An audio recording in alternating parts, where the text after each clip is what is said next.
할렐루야. 네, 오늘은 전도서 10장 10절부터 마지막 절까지 우리가 공독을 했는데, 교독을 했는데, 지난주에는 우리가 이제 9절까지 말씀을 상고했죠.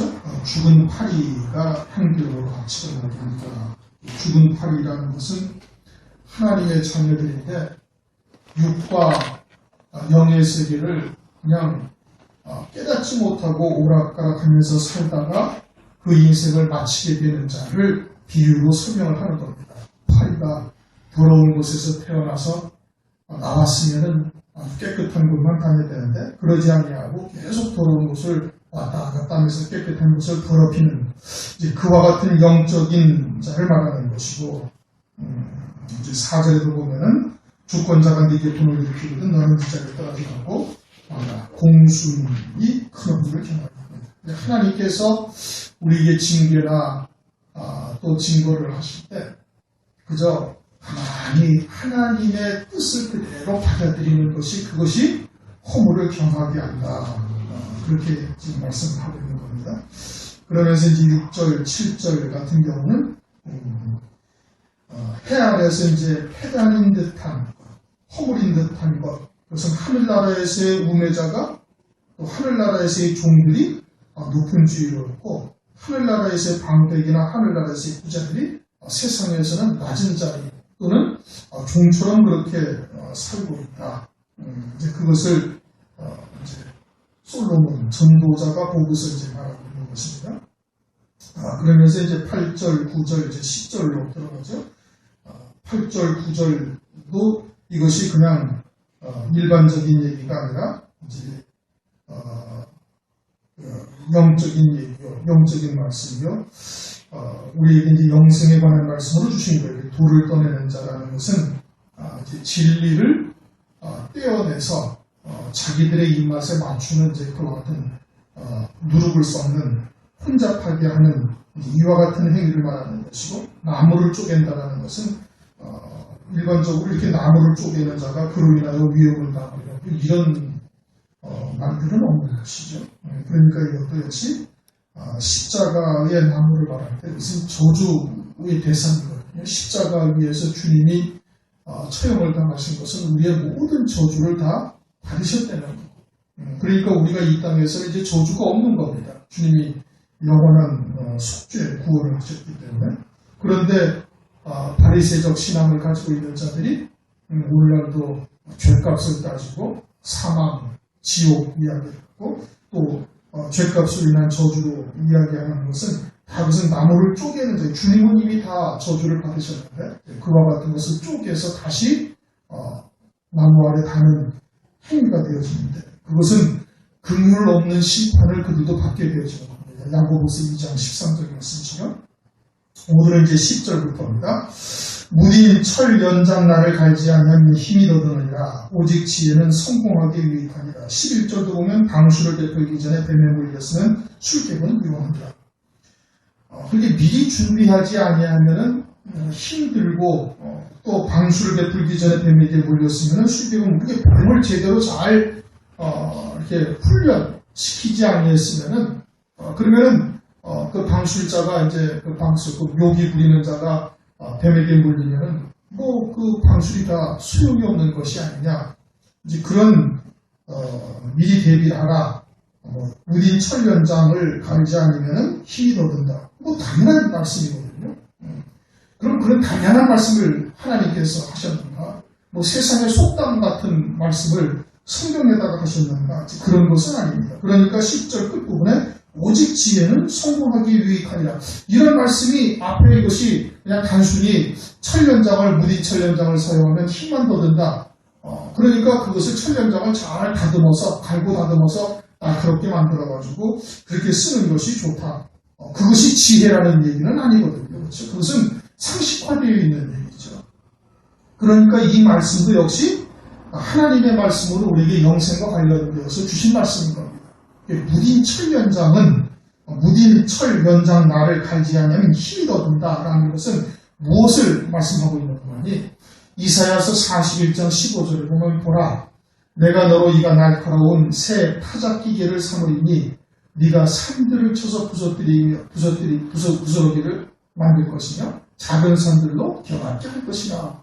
하나님께서 이스라엘을 아주 날카로운 타작기계로 만드셔가지고 산들과 작은 산들을 갖다 다 부스러기로 만들고 겨같이 만드실 것이다. 이제 마지막 때 하나님의 백성들을 그렇게 타작기계로 사용하실 것을 말하고 있는 거예요. 그럼 그 타작기계가 무뎌지면은 일을 제대로 할 수가 없는 거예요. 보아스의 밭에서 그 보리를 갖다가 베는 그 소년들의 낫이 무딘 낫으로 갖다가 땅에 있는 보리를 갖다가 베면은 힘만 들고 베어지지도 않고 그렇죠. 그러니까 어떻게? 나를 아주 예리하게 갈아야 된다. 타작기계도 그 이가 아주 날카롭게 예리하게 갈려져 있어야 된다 이겁니다. 그렇게 날카롭게 예리하게 갈려진다는 것은 무엇을 말하는 거예요? 날선, 양날선 검과 같은 하나님의 말씀을 가지고 있어야 될 것을 말하고 있는 거예요. 아주 예리한 하나님의 말씀을 가지고 있어야 될 것을 말하고 있는 것이죠. 왜? 마지막 때는 아주 그 간교함이 마귀의 미혹이나 또는 유혹하는 그 간교함이 말할 수 없이 아주 간교한 거예요. 그러니까 하나님의 말씀도 아주 예리한 하나님의 말씀을 가지고 있어야 그들의 괴계를 파악할 수가 있고 깨뜨려버릴 수가 있다. 그런 뜻이거든요. 그러니까 마지막 때 환난 날에 사역할 종들은 타작기계로 사용할 종들은 그 이가 아주 날카로운 타작기계가 되어져요. 이사야서 49장에도 말씀하는 게 마광한 화살처럼 하나님께서 만드셔가지고 자기의 전통에다 두셨다 이거 숨겨놓으셨다 이거. 아주 마광하다는 것은 아주 반짝반짝 빛나고 아주 날카롭게 갈려져 있음을 말하는 것이거든요. 그러한 화살이나 이가 날카로운 타작기계 같은 그와 같은 기계가 아니면 환난 날에 하나님께서 쓰실 수가 없는 거예요. 그것은 곧 무엇을 말하는 거예요? 아주 하나님의 말씀을 알고 있어도 아주 예리하게 하나님의 말씀을 깨닫고 있어야 되는 거예요. 그냥 두리뭉실 대충 알고 있어서는 안 되는 거예요. 그러니 무딘 천년장을 가진 자는 가지 아니하면 힘이 얻으리라. 그런 말씀을 가지고서는 환난 날에 쓰임 받기가 어려운 거예요. 그러니까 오직 지혜는 성공하기에 유익하리라. 이것이 세상에서의 지혜를 말하는 것이 아니라 하나님의 지혜, 하나님 나라의 구원의 비밀들을 깨닫는 것을 말하는 거예요. 그러면은 성공에 유익하다는 것은 내게 주신 사명을 온전히 이루기에 아주 유익하다. 뭐가? 그 날카로운 하나님의 말씀이, 그 하나님의 지혜가 환난 날에 아주 유익하게 쓰여진다 이겁니다. 그러니까 요한복음 2장에서는 어떻게 말씀하고 있어요? 혼인잔치에 물로 된 포도주를 떠다 줄 때 그 물이 어디까지 차야 된다? 아구까지 채워야 되는 거예요. 그 마지막 때에 따른 말씀으로 아구까지 가득 채워야 할 뿐 아니라 그 말씀이 아주 날카롭고 예리한 양날선 검과 같은 말씀이어야 되는 거예요. 아니면은 상대방이 아주 인본적이고 바리새적이고 사두개적이나 이런 누룩이 섞일 더 혼잡하게 한 말씀, 이와 같은 말씀들을 구별하기가 쉽지가 아니한 겁니다. 그냥 무심결에 들으면 다 그들의 말도 옳은 듯이 보이고 다른 것처럼 보이고 하나님의 말씀을 하고 있는 것처럼 보이는 거예요. 그러니까 아주 예리한 하나님의 말씀을 아구까지 가득 채워 있지 아니하면 그러면 마지막 때 다 미혹당하는 겁니다. 대충 알아서도 안 되는 거예요. 그러니 그 말씀이 되게 날카로운 예리한 양날선 검과 같은 하나님의 말씀이 내게 생명이 되어야 되는 거예요. 이제 그 말씀으로만 사는 자가 딱 되어져야 그래야 마지막 때 날카로운 이가 날카로운 타작기계로서 쓰임받게 되어질 것을 말하고 있는 겁니다. 11절 방수를 베풀기 전에 뱀에게 물렸으면 술객은 무용하리라. 뱀에게 물린 술객은 이미 독사의 독을 딱 먹고 있으니까 이미 죽어버리잖아요. 아무 소용이 없는 거예요. 그러니까 미리 그 뱀을 잘 훈련시키고 그리고서는 이제 말 잘 듣게 만들어가지고 써라. 그런 뜻으로 말씀하고 있는 거 아니지 않습니까? 그렇죠? 그러면 방수를 베풀기 전에 뱀에게 물렸으면 술객은, 그럼 뱀에게 물린 술객은 무엇이냐? 그럼 마태복음 23장 32절에 보면 주님께서 유대인들을 뱀들아 독사의 새끼들이라고 책망하시겠죠? 뭔 소리냐? 유대인들이 독사의 새끼라는 것은 독사한테 물려서 이미 죽은 자다 이겁니다. 그러니까 주님을 받아들이지 못하고 대적하고 결국 주님을 십자가에 못 박아 죽이기까지 하는 거예요. 그런 거예요. 그러한 신앙은 주님께서 쓰실 수가 없다 이런 뜻인 겁니다. 방수를 베풀기 전에 뱀에게 물렸으면 그 술객은 소용이 없다 이겁니다. 아무짝에도 쓸모없는 것이죠. 마지막 때 이와 같이 바리새의 누룩이나 사두개인의 누룩 또는 혼잡한 하나님의 말씀을 혼잡하게 해서 그와 같은 말씀으로 살고 있는 하나님의 종들이나 그리스도인들은 하나님께서 쓰실 수가 없는 이미 죽은 자들. 그들은 환난 날에 어떻게 돼? 그들은 전부 다 음녀교회로 변질이 되어져서 오실 주님을 오히려 대적하는 자들로 서게 되어지게 되시기 때문에 그들은 쓸 수가 없다. 그렇게 말씀합니다. 12절 지혜자의 입의 말은 은혜로우나 우매자의 입술은 자기를 삼키나요. 지혜자라는 것은 하나님의 지혜, 하나님의 구원의 비밀을 깨닫고 있는 자인데 그럼 하나님의 구원의 비밀, 하나님의 지혜는 뭐예요? 하나님의 지혜는 우리로 하여금 하늘나라에서 영생토록 하나님이 예비하신 영광을 누리면서 사는 것이 우리 하나님의 지혜를 온전히 깨달은 자. 그러기 위해서 이 땅에서는 어떻게? 오직 하나님의 은혜로 구원받게 하시는 거예요. 자기의 의가 아니라 하나님의 의죠. 그러니 이 땅에서 우리의 사는 모든 삶은 또는 신앙으로 살고 있는 이 모든 신앙의 행위는 다 하나님의 은혜다 이겁니다. 그래서 사도 바울이 어떻게 고백을 해? 고린도전서 15장 10절 나의 나된 것은 은혜로 된 것이니 모든 것이 다 하나님의 은혜로 된 것이다. 그러니 지혜자의 입의 말은 은혜로우나 우매자의 입술은 자기를 삼킨다. 오히려 자기를 찔른다는 얘기죠. 우매자들은 내가 예수를 믿었고 내가 주를 위해서 충성하고 그래서 늘 사람의 의, 자기의 의로 사는 겁니다. 그 대표가 누구입니까? 바리새인들이에요. 바리새인들은 기도를 어떻게 해?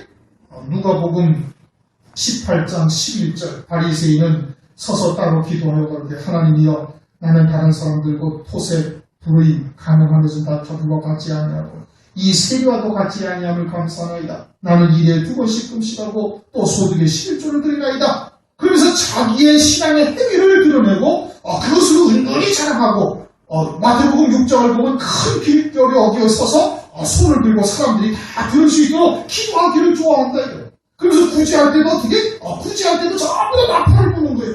그래갖고 마태복음 6장 1절에 너희는 너희의 의를 사람들 앞에서 행하지 않도록 주의하라. 왜? 그것은 하나님께서 맞지 아니하십니까? 사람들로부터 다 칭찬을 받았으니 너희는 너희 상급을 미담받았다. 그래서 그것이 뭐예요? 자기를 찌르는 것이 된다. 입술은 자기를 삼키나니 자기를 삼키는 것이 하늘나라의 영광을 다 불태우는 역사가 나게 되어질 것을 말씀을 합니다. 10절, 13절 그 입의 말의 시작은 우매요. 끝은 광포다. 광포라는 것은 미친 짓이다 이런 뜻인 겁니다. 그 입의 말의 시작은 우매라는 것은 자기가 하나님을 위하여 아주 충성, 헌신 하겠다고 아주 당당하게 이야기를 하는 겁니다. 그것은 아주 어리석은 것이다. 왜? 믿음의 열매지 신앙의 행함의 도를 쫓는 것이 아니거든요. 행함의 도를 쫓는 자들은 그것은 아주 우매자들이요. 자기를 조금 전에 이야기한 것처럼 자기의 의를 드러내는 것이죠. 그리고 그 끝은 광포라는 것은 미친 짓이라는 얘기입니다.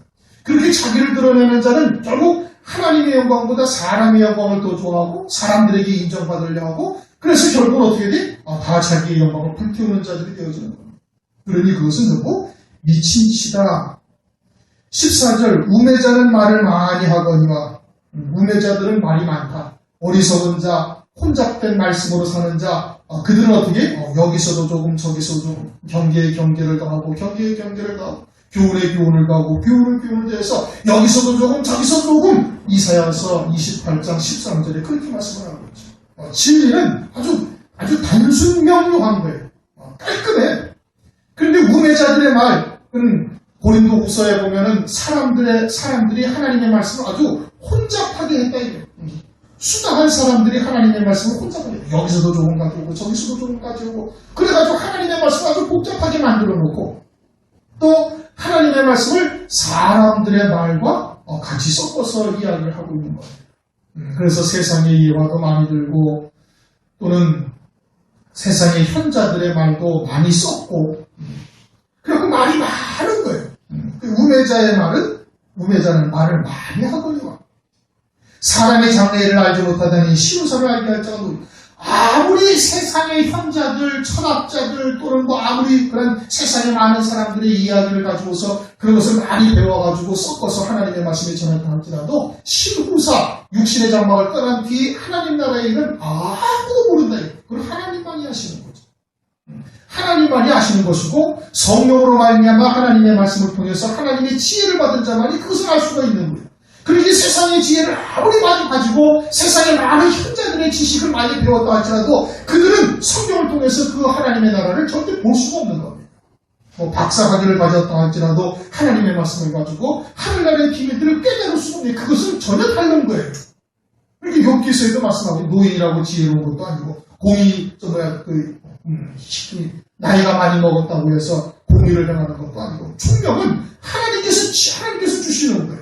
하나님이 주셔야 말씀을 통해서 하나님 나라의 비밀들을 알 수가 있는 것이지 세상에 많은 지식을 가지고 있다 해서 신우사를 알 수가 있느냐? 그건 전혀 모른다. 하나님 나라의 비밀들을 알 수가 없다. 15절 우매자들의 수고는 제각기 고나게 할 것이다. 우매자들은 하늘나라가 보이지 아니하니까 어디 것을 추구해 눈에 보이는 것, 세상의 것, 아니면 육체를 훈련하는 것, 인격을 수양하고 세상의 윤리도덕과 같은 말씀으로 하나님의 말씀을 전락시키고 그렇게 그들의 결국 바라는 모든 수망은 어디의 것에 끝나는 거예요? 썩어질 것으로 다 끝나버리는 거예요. 그런데 그들은 하나님의 아들들의 영을 가지고 있으니 그 영은 하나님의 말씀으로 하나님 나라에 속한 열매 맺는 신령들이 되어져야 그 영이 충족되어지는 거예요. 그런데 세상의 것으로는 아무리 해봐야 그 영이 만족함을 누리지 못하고 해도 끝이 없는 거예요. 그러니까 나중에는 어떻게 된다? 고나게 할 뿐이다 이겁니다. 그냥 스스로 재풀에 그냥 넘어질 수밖에 없게 되어진다 이겁니다. 여러분들도 이제 다른 교회에서나 이런 데서도 많이 보았겠지만은 신앙생활을 오래 하신 분들이 대부분 다 뒤로 물러나 앉아있지 않습니까? 전도하지도 아니하고 왜? 이제 해도 별로 기쁨이 없기 때문에 그리고 세상에서 또 얻을 것도 대충 다 얻었으니까 세상의 것이 소망되었던 자들은 그것이 이루어지고 나면은 주의 일에 별로 열심을 내지를 않습니다. 그저 뭐 재물이나 조금 하나님께 드릴 수 있을지는 모르지만 하지 않아요. 그래가지고 다 뒤로 물러나 앉아있는 거예요. 근데 사도 바울은 어떻게 빌립보서에 말씀을 해요? 사도 바울은 내가 이제까지 작은 것으로 여기지 않냐. 위에 있는 부르신 그 푸름의 상을 위하여 오늘도 아주 힘써서 달려간다 이겁니다. 쫓아가는 죽을 때까지 주의 일에 전심전력하여 달려가는 거예요. 그래야 그와 같은 표대에 이르게 되어질 것을 말씀하고 있잖아요. 그런데 대부분의 교회에서 이제 뒷짐지고 뒤로 물러서 나나 있는 것이 오늘날 대부분의 일들인 겁니다. 그리고 우매자의 수고는 제각기 고나게 할 뿐이라 아주 영적으로 공고함을 느끼지 만족을 누리지 못하는 그리고서는 저희는 성읍에 들어갈 줄도 알지 못해요. 갑자기 말씀이 이제 성읍이 나오잖아요. 이게 일반적인 내용이 아닌 것이죠. 일반적인 삶의 지혜를 주는 그런 말씀이 아니다. 성읍이라는 것이 어느 성을 말하는 거예요? 이게 예루살렘 성을 말하는 거예요. 새 예루살렘 성. 거기에 이르는 길을 절대 알 수가 없는 것이죠. 왜? 생명의 길이 무엇인지도 알지 못하는데 어떻게 새 예루살렘 길을 알 수가 있어요? 새 예루살렘 길을 찾으려면 그 성에 이르기 위해서는 생명의 길을 가는 길이 무엇인지를 그것부터 알아야 되는 거예요. 믿음의 삶이 무엇인지부터 알아야 되는 거예요. 그런데 믿음도 아니라 행함으로 쫓고 있고 세상의 해박한 지식으로 하나님의 말씀을 변질시키고 허다하게 혼잡하게 만들어버렸으니 그런 말씀을 가지고 어떻게 생명길을 찾을 수가 있습니까? 생명길이 무엇인지 알지도 못하는 거예요. 생명길을 찾지도 못했는데 그 생명길을 한참 가야만이 만날 수 있는 새 예루살렘 길의 성을 어떻게 또 만날 수가 있어요? 그건 도저히 불가능한 일이죠. 그러니까 성읍에 들어갈 줄도 알지 못합니다. 가다가 지쳐서 그냥 끝나고 마는 겁니다. 어디로 가는지도 모르고 가다가 그냥 끝나고 마는 것이죠. 16절 왕은 어리고 대신들은 아침에 연락하는 이 나라의 화계. 왕이 어리다라는 것은 6살, 7살짜리 왕이 아니라 하나님의 지혜에 있어서 어린아이다 이겁니다. 전먹이요 어린아이와 같은 왕이 딱 앉아있고 그리고 또 대신들은 아침부터 연락하는 거예요. 육신의 연락을 취하고 앉아있는 거예요. 그러한 나라는 어떻게 된다? 그러한 나라들은 아주 그냥 화가 있다 이겁니다. 그럼 이것이 이게 나라를 말하는 것이 아니라 교회로 말한다면 교회의 지도자가 아주 영적으로 어리고 젊은 신앙이고 말씀의 초보다 이거예요. 그리고 거기에 있는 장로나 권사나 또는 이런 사람들은 그저 세상의 것, 육신의 것 그것을 위해서 기도하고 그것을 얻어서 그것을 기뻐하고 그것을 취해서 일이라고 양을 삼고 그렇게 살아가고 있으면은 그러면 그 교회는 어떻게 된다? 그 교회는 화가 있다 이 뜻입니다. 17절은 왕은 귀족의 아들이요. 왕은 귀족의 아들이라는 것은 아주 존귀하고 품위가 있다는 얘기고, 그것은 다시 말하면 교회로 말하면 하나님이 보내신 종이다 이겁니다. 마태복음 13장 52절에 천국의 제자된 서기관들과 마찬가지인 것이죠. 하나님이 보내신 종이에요. 이 귀족의 아들이요. 대신들은 취하려 함이라 기력을 보하려고 마땅한 때 먹는 이 나라의 복이다. 그 대신들은, 방백들은 취하려 함이라 그냥 일락을 누리고 또는 육신의 그런 쾌락을 추구하려는 것이 아니라 기력을 보하려고. 왜? 육신은 하나님의 일을 하기 위해서 보내주신 것이니까 주의 사명을 담당하기 위해서는 육신에 힘이 있어야 되죠. 그것을 위해서 기력을 보하려고 마땅한 때에 먹는 거예요. 그러니까 아침 먹을 때는 아침을 먹고 점심 먹을 때는 점심을 먹고 근데 때를 따라 양식을 먹는 이 나라가 참으로 복이 있다. 두 교회를 비유로 설명하는 겁니다. 지혜자의 교회, 우매자의 교회를 말합니다. 지혜자의 나라, 우매자의 나라를 지금 말씀하고 있는 겁니다. 그러면서 18절 게으른 즉 석가래가 퇴락하고 손이 부러진 즉 집이 새는. 게으르다라는 것은 하나님의 일에 집을 비유로 말씀하고 있죠. 집이라는 것은 고린도전서 3장이나 에베소서 2장에도 보면 우리가 하나님의 처소를 짓고 있고, 또는 고린도전서 3장에는 그리스도의 터에 우리가 다 집을 건축하는 자다 이겁니다. 이 집을 짓는데 집은 즉 결국은 우리의 신앙생활을 말하는데, 그런 신앙생활에 게으른 자, 신앙생활에 게으르다라는 것은 빌립보서 3장 말씀을 끝까지 그렇게 경주하는 자들이요, 달려가야 되는데 중간에 이제 이 육에 속한 자들, 우매한 자들은 아무리 쫓아가봐야 자기들의 영적인 만족이나 끝까지 어떠한 환경 가운데서도 샘솟는 기쁨이 없는 거예요. 그러니까 어떻게 하다가 중간에서 다 이제 흐물흐물해지는 겁니다. 예배도 대충 나오고 말고 말씀과 기도에 점점 등한해지는 거예요. 그게 게으른 거예요. 하나님께 대하여 게으른 것이죠. 주님의 일에 대해서 게으른 겁니다. 그렇게 게으르면 석가래가 퇴락한다. 썩어 들어가기 시작한다. 그러다가 아주 이제 어떤 상황이 닥쳐져서 아주 손이 부러졌다라는 것은 낙심하고 절망하는 거고. 낙심하고 절망. 예를 들어서 이제 회사가 부도가 났다든지, 물질적으로 큰 손해가 임했다든지, 아니면 질병에 걸려가지고는 큰 낭패를 받다든지, 이런 경우가 되어서 어떻게 확 부러져가지고 그냥 다 놓아버린다는 거예요. 손이 부러졌다. 믿어도 소용없구나. 그래가지고 어떻게 됐는데 집이 샌다라는 것은 이제 무너지기 직전과 같은 경우가 되어질 것을 말씀을 하고 있는 것이죠. 다시 설명을 드리면은, 하늘 영광을 바라보고 달려가지 아니하면은 게으른 자가 되어져서 맨날 옛날에 내가 어쩌고 저쩌고 이런 것만 이야기를 하게 되는 거예요. 그건 이제 석가래가 썩기 시작하는 겁니다. 석가래가 부패하기 시작하는 거예요. 하늘 소망이 아니라 세상의 소망을 둔 자들은 반드시 낙심하고 지치고 고나여서 그냥 주저앉게 되어지는 거예요. 그러다가 결국 가서 환란을 당하게 되어지면 어떻게 손이 다 부러진 자가 되어져서 망하는 자가 되어진다. 이걸 말씀하고 있는 거예요. 19절 잔치는 희락을 위하여 베푸는 것이요 포도주는 생명을 기쁘게 하는 것이나 돈은 범사에 응용됩니다. 이것도 참 말씀이 참 어렵죠, 그죠? 잔치는 희락을 위하여 베푸는 것이고 포도주는 생명을 기쁘게 한다. 포도주는 새 포도주를 말하는 것이고, 그 생명이라는 것은 우리의 영생에 이르는 그와 같은 하나님의 말씀을 말하는 것이죠. 그럼 앞에는 뭘 말하나? 이 잔치는 육신의 희락, 육신의 일락을 추구하게 하는 육신의 잔치는 육과 영을 말하는 것이고, 돈은 범사라는 것은 양쪽으로 다 아주 유용하다 이 뜻인 겁니다. 육과 영에 다 돈이 재물이 유용하게 쓰일 수 있다 이것을 말하고 있는 거예요. 그러니까 앞에 잔치는 뭐라는 거예요? 무슨 육신의 일락을 추구할 때도 돈이 아주 유용하게 쓰이고, 또 포도주로 생명을 기쁘게 하는 그와 같은 일에도 역시 마찬가지로 재물이 하늘나라의 영생의 열매 맺게 하는데도 유용하게 쓰일 수가 다 있음을 말하는 거예요. 그래서 돈은 범사에 응용되느니라. 마찬가지 그렇게 우리가 이제 살고 있지 않습니까? 그런데 문제는 뭐냐면은 이 재물을 하나님처럼 섬기게 되어지면 결국은 망하는 자가 되어질 것을 말씀을 하고 있죠. 마태복음 6장 24절은 너희는 하나님과 재물을 겸하여 섬길 수가 없다. 하나님께서 성경에다가 하나님과 재물을 겸하여 섬길 수가 없다라고 기록을 해놓으신 것은 그 이유는 이면에 어떤 뜻을 담고 있냐면 재물을 하나님처럼 섬기는 하나님의 백성들이 무수히 많다 이걸 말하고 있는 겁니다. 그걸 말씀을 하고 있는 거예요.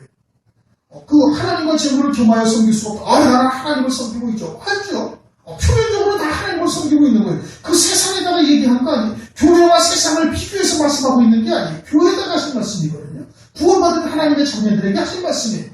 그런데 하나님과 교회 재물을 갖다가 겸하여 섬기는 자들이 많은데 자신들은 그것을 겸하여 섬기고 있다고 생각지를 아니하는 겁니다. 그리고서 그것으로 육신의 일락도 추구할 수가 있고 하나님을 위하여 영생의 열매를 맺을 수 있도록 하나님께서 재물을 우리에게 주신 것이에요.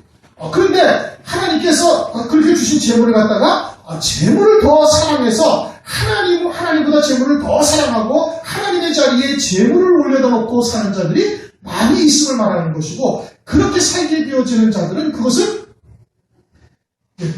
디모데전서 6장에 뭐라고 했어요? 돈을 사랑함이 일반하게 뿌리가 되고 그것이 자기를 다 찌르게 되어져서 결국은 망하는 자가 되어질 것을 말씀을 하고 있는 겁니다.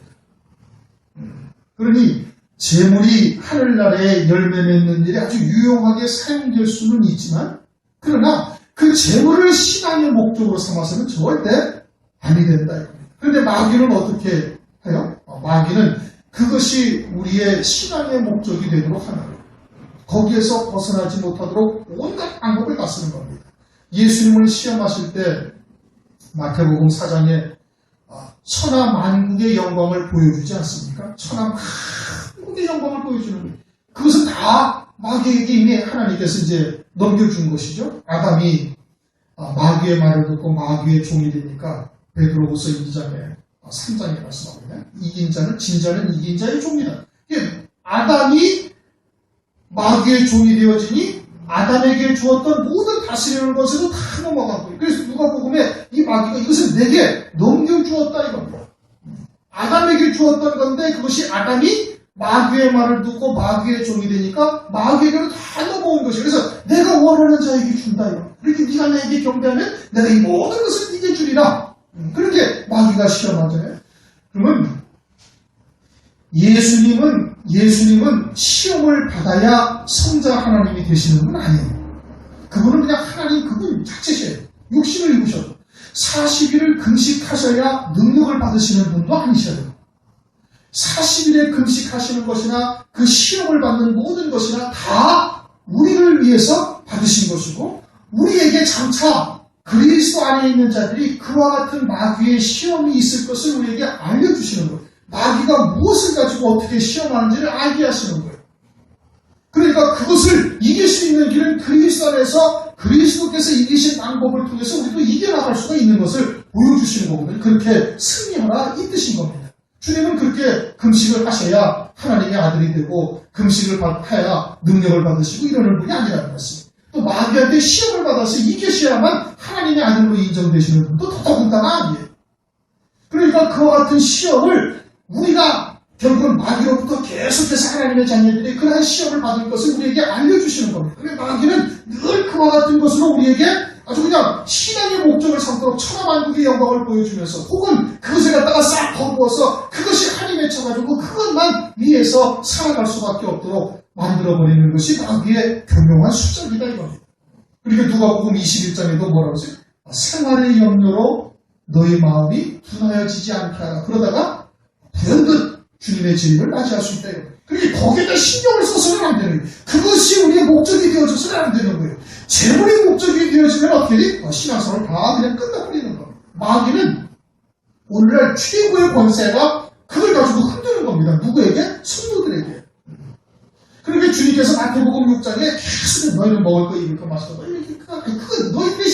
너희들의 그냥 초점을 거기에다 맞추지 말라. 이건 다 이방인들이 구하는 것이다. 공중의 셈을 봐라. 드레피를 백합화를 봐라. 다 하나님께서 먹이시고 입히시거든 하물며 너희 가보냐. 너희들이 이것도 구하지 말라. 그렇게 앞뒤로 주기도문 앞뒤로 갖다 그렇게 말씀을 하셨거든요. 그러면서 주기도문을 딱 주신 거예요. 그러면서 주기도문에 오늘날 일용할 양식을 좀 없이 하니까 이게 그냥 육신의 떡인 줄 아는 거예요. 세상 세상에 우리의 필요한 것도 하나님께서 구하라고 하셨다고 잘못 오해를 하고 있는 겁니다. 아주 그냥 무수히 그렇게 오해를 해요. 주석이 다 또 그렇게나 써 있어요. 주석이 뭐 떡으로만 살 것이 아니에요. 신명기에 그렇게 떡으로만 하는 것이 아니었으니까 떡도 먹고 말씀도 먹고 이해야 된다. 그러니 가난한 자들이 오면 어떻게 된다? 먼저 구제하고 그리고 하나님의 말씀을 줘야 된다. 가난한 자들이 교회에 와가지고 돈에 한이 맺힌 사람들이 교회에 와가지고 예를 들어서 그들이 그렇게 신앙생활을 하고 재물을 많이 얻으면 진리가 들어갑니까? 안 들어갑니다. 그리고 요한복음 6장에서 하나님께서 아주 분명하게 딱 설명을 오병이어의 이적을 딱 베풀고 나서 내가 하늘로서 내려온 생명의 떡이요 산떡이요 내 피가 참된 음료요 내 사례가 참된 양식이다. 그러니까 뭐라고 그래? 어이구야 이 말씀은 듣기가 어려워. 이거 누가 이런 말씀을 들을 수 있겠어? 하면서 다 떠나가고 제자들만 딱 남았더라. 그러니 그렇게 해가지고 될 일이 아니다 이겁니다. 그런데 오늘날 여러분들도 들어보셨겠지만은 해방신학, 민중신학이라는 게 있습니다. 해방신학, 민중신학이라는 것이 무엇을 말하는가? 권세 잡은 자들, 또 돈을 많이 가진 부자들, 그들이 가난한 자들의 것을 다 착취하고 빼앗아가지고 부자가 됐다 이겁니다. 그래가지고 그들을 너무 타도하자 이거예요. 해방신학, 민중신학이 남미 쪽에서 캐톨릭에서 시작돼가지고 그것이 기독교계로도 다 들어와서 뭐 자유신학 뭐 이런 것으로 그냥 이제 이야기 되고 회자되고 있는데 그들의 모토가 그겁니다. 사회구원인 거예요. 그래가지고 가난한 자들을 선동해가지고 권세 잡은 자 부자들 갖다가 다 때려부시고 까부시고 그렇게 해서 부자들의 재산을 전부 공평하게 나눠가지고 공산주의하고 비슷한 겁니다. 그럼 부자들을 갖다가 다 저주해가지고 망하게 되어지면은 그러면은 그 재산들이 전부 다 자기들한테는 돌아옵니까? 안 돌아오거든요. 또 한 가지 잘못된 것은 자기들의 신앙이 지금 초점이 어디에다 맞춰져 있어요? 재물, 금덩어리에다가 맞춰져 있는 겁니다. 신앙의 목적은 금덩어리가 아니거든요. 재물이 아니란 말이에요. 세상의 것이 아니거든요. 그런데 신앙의 초점을 거기에다가 다 맞춰버리는 거예요. 그래가지고 해방신학이나 민중신학의 많은 목회자들이 다 포로게 돼버리는 겁니다. 다 넘어가 버리는 거예요.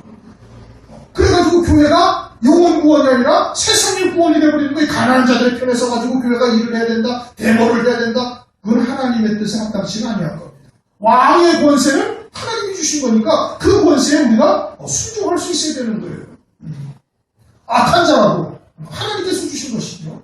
예수를 부인하게 하고 신앙생활을 못하게 하고 교회를 문 닫게 하고 그럴 때야 우리가 적극적으로 나서서 대항을 해야 되지만은 그러지 아니한 경우에서는 그것은 하나님이 주신 권세니까 그건 순종해야 되는 겁니다. 그런데 이러한 해방신학이나 민중신학이 원래 교회에 들어와가지고 빈자, 가난한 자들의 대변자가 되어주고 부자들을 갖다가 타도의 대상으로 삼고 그렇게 하는 것은 그것은 성경적인 것이 아니에요. 그리고 신앙의 초점을 어디에다 맞춘 거예요? 금덩어리, 재물에다가 딱 맞춘 겁니다. 그것은 아주 잘못된 거예요. 그러니 우리의 신앙의 초점을 어디에다 두고 있느냐에 따라 가지고 이 돈이라는 것은 아주 응용된다. 양쪽으로 다 쓸 수가 있는 것이지만 우리의 초점이 어디에 두어 있는가? 하늘나라에 두어져 있는가? 아니면은 세상의 것에 두어져 있는가? 그러면은 치우쳐 망하는 자가 되어짐을 말씀을 하고 있는 겁니다. 10절, 20절 신중에라도 왕을 저주하지 말라. 왕을 저주하지 말라. 하나님께서 주신 왕이에요. 심지어는 바벨론의 포로가 되어서 잡혀갔을 때도 그 왕을 위해서 기도하라. 에레미야서에서 보면 그렇게 말씀하고 있습니다. 에레미야서 29장 7절 너희는 내가 사로잡혀가게 한 그 성읍에 평안하기를 힘쓰고 사로잡혀가게 한 그 성읍에 평안하기를 힘쓰고 위해서 기도하라. 그래야 너희들도 평안하다. 왜? 그 권세를 하나님께서 주시고 하나님께서 택하신 정하신 기간까지 그들을 그렇게 두실 것이기 때문에 그런 것이죠. 또 부자를 어떻게 해요? 부자를 저주하지 말아요. 부자를 저주한다는 것은 조금 전에 얘기한 것처럼 그것은 그들이 우리의 것을 착취했다고 생각하기 때문에 저주를 하는 거예요. 그렇다고 부자가 저주를 받아서 망하게 되면 그 돈이 내게로 돌아옵니까? 재물이? 그렇지 않거든요. 안 오는 겁니다. 또 한 가지는 뭐라고요? 신앙의 초점을 물질에다 두고 있는 거예요. 세상의 것에다 두고 있는 엄청난 잘못을 저지르고 있다는 것을 깨닫지를 못하는 겁니다. 그래가지고는 해방신학, 민중신학 이런 것이 나와가지고 오늘날 하나님의 말씀을 혼잡하게 하는 역사를 우리가 행하고 있는 거예요. 부자를 저주하지 말라. 공중의 새가 그 소리를 전하고 날쌘 승이 그 일을 전파할 것이며. 반대가 아니라 이제 교회 안에서 얘기하자면 교회 안에서의 왕과 교회 안에서의 부자라는 것은 하늘나라의 상급과 영광이 많이 있는 자인 겁니다. 그들을 저주하거나 그들을 갖다가 불평해서도 원망해서도 안 되는 겁니다. 왜? 나중에 하늘나라에 올라가면요. 하나님께서 로마서에 뭐라고 말씀하시는 거예요? 로마서 3장 주께서 주의 말씀에 의롭다함을 얻으시고 판단받으실 때에 얘기하십니다. 하나님께서는 불의로 행한 것이 공의롭지 못하게 행한 것이 하나도 없다 이겁니다. 하늘나라에 가서 하나님은 어느 누구도 항변할 수 없는 완벽한 공의를 하늘나라에서 베푸시는 거예요. 그러니까 왕이 됐자 또는 부자가 됐자 하늘나라에서 부자가 됐자는 거기에 합당한 열매와 이 땅에서의 그리스도 안에서의 고난을 다 감수했기 때문에 그것을 하나님께서 주시는 거예요. 그러니까 왜 저 사람은 저와 같은 왕의 자리에 앉아있고 나는 이와 같이 어두워서 열매 하나 없는 겨우 그냥 생명권만 받은 존재로 왜 하나님께서 이렇게 하시냐고. 내가 얼마나 주를 위해서 충성하고 주를 위해서 얼마나 헌신하고 예배당을 짓는데 내가 얼마나 헌금을 했으며 어쩌고 저쩌고 따져봐야 아무 소용이 없는 거예요. 하나님은 절대 공의롭지 못한 것이 하나도 없다 이겁니다. 어느 누구에게도 하나님께서는 지지 않으신다 이겁니다. 그러니까 그렇게 해서는 안 돼요. 그리고 그들을 그렇게 저주하고 미워하고 또는 불평하는 것이 하나님은 모든 것을 감찰하시는 하나님이시다. 감찰하시는 하나님. 공중의 새가 그 소리를 전하고 날쌘 승이 그 일을 전할 것이다. 그래서 하나님께서 모든 것을 다 감찰하시는 하나님이시다라는 것을 말씀하고 있는 겁니다. 이 말씀을 이제 조금 전에 이야기한 것처럼 그와 같이 세상의 것이라고 초점을 딱 맞춰버려가지고 나오는 신학이라는 것이 이제 그런 해방신학 또는 민중신학 같은 것들이 나오는 겁니다. 성경에서 그런 부분들은 말씀을 하고 있는데 그것은 우리의 영생과 관계되어져서 하나님께서 세상의 것들을 통해서 설명을 해주시고 있는 거예요. 이게 세상의 것이나 또는 물질 세계가 그 말씀의 초점이 아니다 이겁니다. 우리가 성경을 볼 때 그것을 아주 유의해서 봐야 되는 거예요. 우리 총회 신문에 제가 이제 한번 지난번에 이제 농담 삼아 신문 기자가 왔걸요. 신문에다가 내가 이제 지금 필리핀에 가서 할 원고를 정리를 하고 있는데 그냥 간단하게 팔복에 대해서 한번 신문에다 한번 왕창 한번 내봅시다. 아마 한쪽 면을 쫙 차지해야 팔복에 대해서 이제 정리한 게 들어갈 거예요. 그러니까 그걸 한번 달라고 그래요. 그래가지고서는 농담 삼아 얘기했는데 이제 원고는 줬어요. 언제 날지는 모르지만. 근데 거기에 이제 제가 이런 내용을 썼습니다. 예수님이 마태복음 5장 1절을 보면은 제자들 데리고 산에 올라가잖아요. 그렇죠? 산에 올라가신다 하니까 이제 많은 목사들이나 성경학자들이나 이런 사람들이 과연 이 산이 어느 산이냐? 또 이제 요한복음에 가면은 소경을 눈뜨게 할 때 너는 베데스다 연못으로 가라. 얘기하시는 데는 예루살렘의 동쪽이고 베데스다 연못은 예루살렘의 서쪽이니까 거기까지 가면서 소경이 거기까지 가면서 얼마나 고난 중에 갔겠느냐. 그런데 그것을 잘 참고 갔기 때문에 그런 하나님의 이적적인 역사를 봤다. 그리고는 또 이제 이 산상봉을 때 그런 산이 어떠한 산인데 하나님께서 주님께서 거기 올라가셔가지고 이런 말씀들을 전해는가. 또는 베드로가 이제 배를 띄우고 베드로의 배에 타셔가지고 배에 띄워가지고 얘기하는데 그 많은 무리들이 있는데 어떻게 주님께서 막 오래오래 소리 지르시지 않는데 어떻게 그 사람들에게 다 들을 수가 있는가. 과연 이 자리가 어디냐. 그렇게 찾아가 보니까 온팍 분지같이 되어져 있어가지고 조그만 소리를 해도 말소리가 쫙 머리까지 퍼져갈 수 있는 그러한 장소였다. 근데 그렇게 설명을 해요. 그런데 그 산에 올라갔다는 내용이 또는 베데스다 연못이라든지 아니면 주님께서 갈릴리 바다에 어떤 베드로의 배를 타고서 설교하신 장면이 그런 특정 지역 어떤 특정 산을 가서 봐야 하나님의 말씀이 해석이 되어진다면은 그러면 이거 참 문제가 심각한 겁니다. 왜요? 왜 그렇게 해석이 되냐면, 되어진 내용들이 왜 심각하냐? 그러면은, 저 남미나, 저 아프리카에 있는 오지에 살고 아주 가난한 목사나 가난한 성도들은 어떻게 성경을 가지고 영생의 길을 갈 수가 있어요? 만약에 현지에 가서 성지 순례를 해서 그 산의 지형이 어떠하고 그 환경이 어떠하고 그것을 봐야 하나님의 말씀이 깨달아지는 하나님의 말씀이라면 그건 영생의 말씀이 아니란 말이에요. 그건 모든 사람에게 하나님께서 공의롭게 주신 생명이 된 말씀이 아니란 말이에요. 그건 돈 있는 사람이 가가지고 성지 순례를 해가지고 그 환경을 봐야 이 뜻이 그 뜻이었구나 라고 여길 수 있다면 하나님은 공의롭지 못한 하나님이시거든요. 왜? 아프리카 오지에서 이 성경만 하나 다 알아들고 이것만 가지고 말씀을 보고 이것만 가지고 기도하는 사람들은 그럼 영생이 이르지 못한다는 얘기예요. 그렇게 현지에 가서 봐야만이 하나님의 말씀의 뜻을 깨달을 수 있다면 그런 뜻이 내포되어 있다니까요. 그런데 그 마태복음의 5장의 산이라는 것은 그런 산이 아니라 그 산은 성경에서 풀려야 할 산이지. 현지에 가서 갈릴리 산에 올라가가지고 봐야 이 산에서 예수님이 설교를 하셔가지고 왜 이 산에서 설교를 하셔야만 되는지를 갖다가 그 산을 지형을 가지고 설명을 한다면은 그러면 성경 말씀은 전부 다 그런 생활교훈으로 다 끝나버리는 겁니다. 그 산은 그런 산이 아니에요.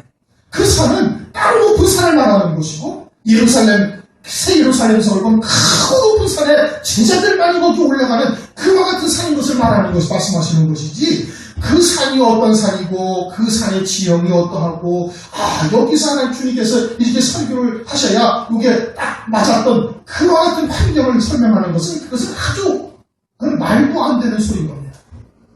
그 성경을 정말 못 봐도 너무너무 잘 못 보고 있는 것이 성경은 아프리카에 있는 아주 빈민이나 또는 아주 부유한 자나 배운 자나 배우지 못한 자나 모든 사람에게 영생을 줄 수 있는 하나님의 아주 공평하신 말씀이에요. 만약에 그렇게 해석이 되어져야 한다면 하나님은 하늘나라에서 공의롭지 못한 거예요. 조금 전에 로마서 6장에서 말씀하셨던 그와 같은 하나님은 모든 사람에게 그 말씀으로 이길 수 있으신 하나님이 아니에요. 왜 내게는 돈을 주지 않냐가지고 갈릴리 바다에 나는 가보지를 못하고 그리고 갈릴리 바다에서 그와 같은 하나님의 그런 역사하셨던 그 환경을 보지 못했기 때문에 이 말씀의 뜻을 도저히 깨달을 수가 없는데 어떻게 하나님께서는 그러면 그 사람에게 상급을 줄 수가 있고 심판을 하실 수가 있느냐 따지고 보면 어떻게 할 거예요 하나님께서? 하나님은 그런 하나님이 아니십니까? 그런데 오늘날 대부분 성경 신학자들이 현지 환경이 어쩌고 저쩌고 뭐가 어쩌고 저쩌고 거기는 온폭한 편지여서 주님이 그냥 조곤조곤 얘기해도 저 멀리 있는 사람까지 수천 명도 다 들을 수 있는 그와 같은 자리였다고 설명을 하고 한다 했으니 이건 큰 문제인 겁니다. 이게 성경을 보는 시각이 완전히 그건 다른 거예요. 이건 영의 시각으로 보는 것이 아니라 육신의 눈으로 바라보고 있는 거예요. 그러니 해방신학, 이 민중신학 얘기하다가 여기까지 왔는데 그것은 아주 잘못된 신학인 겁니다. 그것은 하나님의 말씀이 절대 아니에요. 그건 사람의 말이고 그것은 멸망의 길로 빠질 수밖에 없게 만드십니다. 성경은 우리의 구원을 위해서 주신 말씀 늘 명심하시고 성경을 볼 때 그런 영적인 시각을 가지고 성령을 의지해서 보시길 주님의 이름으로 축원합니다. 하나님 아버지 감사합니다.